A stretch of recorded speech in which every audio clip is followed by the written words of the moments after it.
Hello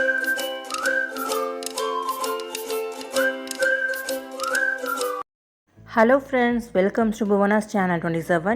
இன்னைக்கு நம்ம மைதா biscuit recipe எப்படி செய்யறதுன்னு பார்க்கலாம். சீக்கிரமாவும் செஞ்சிடலாம், அதே மாதிரி டேஸ்ட்டும் ரொம்ப நல்லா இருக்கும். இப்போ எப்படி செய்யறதுன்னு பார்க்கலாம்.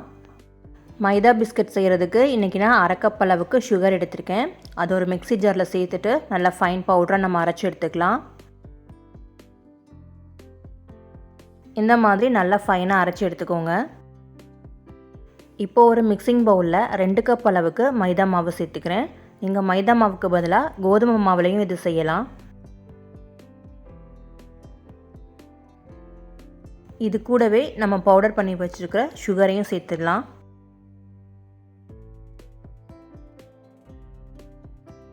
கூடவே ஒரு பிஞ்ச் உப்பு, ஒரு 1/2 டீஸ்பூன் அளவுக்கு சமையல் சோடா சேர்த்துக்கோங்க. 1/4 கப் அளவுக்கு நெய் சேர்த்துக்கோங்க. மெஷர்மெண்ட் கப்ஸ் இருந்தால் எல்லா பொருட்களையும் நான் சொன்ன அளவுகளில் சேர்த்துக்கோங்க. அப்படி இல்லைன்னா ஒரே கப்லேயே 2 கப் அளவுக்கு மைதா மாவு, 1/2 கப் அளவுக்கு சுகர், 1/4 கப் அளவுக்கு நெய் இந்த மாதிரி அளந்து எடுத்துக்கோங்க.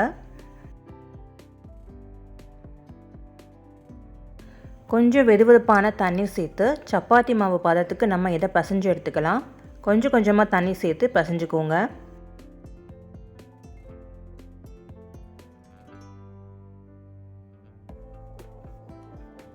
நான் இன்னும் கூட கொஞ்சம் தண்ணி ஆட் பண்ணிக்கிறேன்.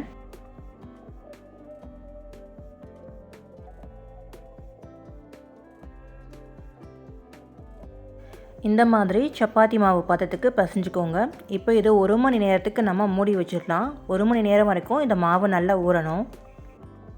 இப்போது 1 மணி நேரம் ஆயிடுச்சு. மாவு முன்னாடி இருந்ததை விட நல்லா சாஃப்டாக இருக்குது.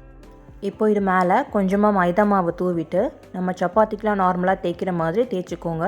ரொம்ப மெல்லிஸாக தேய்க்காமல் கொஞ்சம் கனமாகவே தேய்ச்சிக்கோங்க.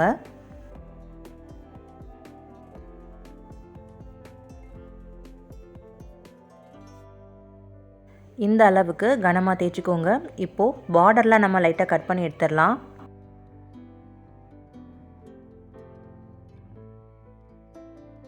இப்போது உங்களுக்கு விருப்பமான ஷேப்பில் கட் பண்ணிக்கோங்க. நான் இன்றைக்கி சதுரமாக கட் பண்ணிக்கிறேன். உங்களுக்கு டைமண்ட் ஷேப்பில் வேணும்னாலும் நீங்கள் அந்த மாதிரியும் கட் பண்ணிக்கலாம்.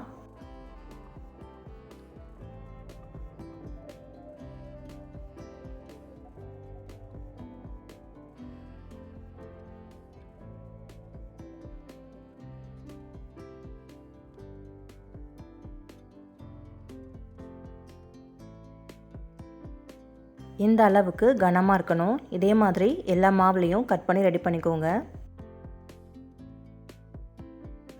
எண்ணெய் நல்லா சூடானதுக்கப்புறம் லோ ஃப்ளேமில் குறைச்சி வச்சுக்கோங்க. கட் பண்ணி வச்சுக்கிற மைதா பிஸ்கட்டை ஒன்றோட ஒன்று ஒட்டாத மாதிரி தனித்தனியாக போட்டுக்கோங்க.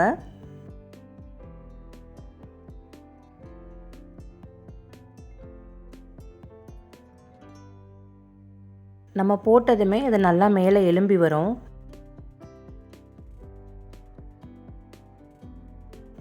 லோ ஃப்ளேம்லேயே இருக்கட்டும். எல்லா சைடும் நல்லா ஈவனாக ஃப்ரை ஆகிற மாதிரி அப்பப்போ இந்த மாதிரி திருப்பி விட்டுட்டே இருங்க.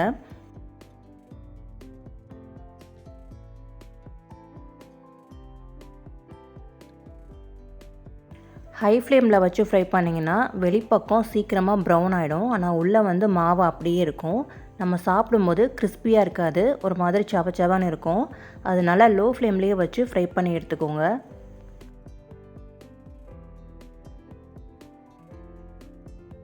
இப்போது எல்லா சைடும் நல்லா ஈவனாக ஃப்ரை ஆகிடுச்சு. இப்போ நம்ம வெளில எடுத்துடலாம்.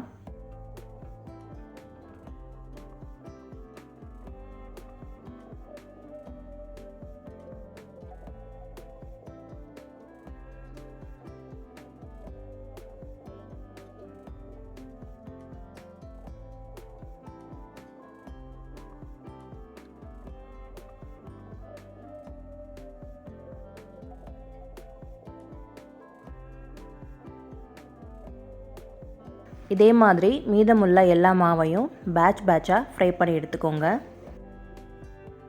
அவ்வளோதான், நம்முடைய maida biscuit or diamond biscuit quick and ஈஸியாக ரெடி ஆயிடுச்சு. ஈவினிங் டைம் ஸ்நாக்ஸாகவும் செஞ்சு சாப்பிட்லாம். அதே மாதிரி குழந்தைங்கள்லேருந்து பெரியவங்க வரைக்கும் எல்லாருக்குமே பிடிச்ச ரெசிபி இது. டேஸ்டியான இந்த ஸ்நாக்ஸ் ரெசிபி உங்களுக்கும் பிடிச்சிருக்கும்னு நினைக்கிறேன். பிடிச்சிருந்தா அப்கமிங் வீடியோஸ் எல்லாம் பார்க்குறதுக்கு மறக்காமல் நம்மளுடைய சேனலையும் சப்ஸ்கிரைப் பண்ணி வச்சுக்கோங்க. அப்படியே உங்களுடைய ஃப்ரெண்ட்ஸுக்கும் ஷேர் பண்ணுங்கள். தேங்க்ஸ் ஃபார் வாட்சிங்.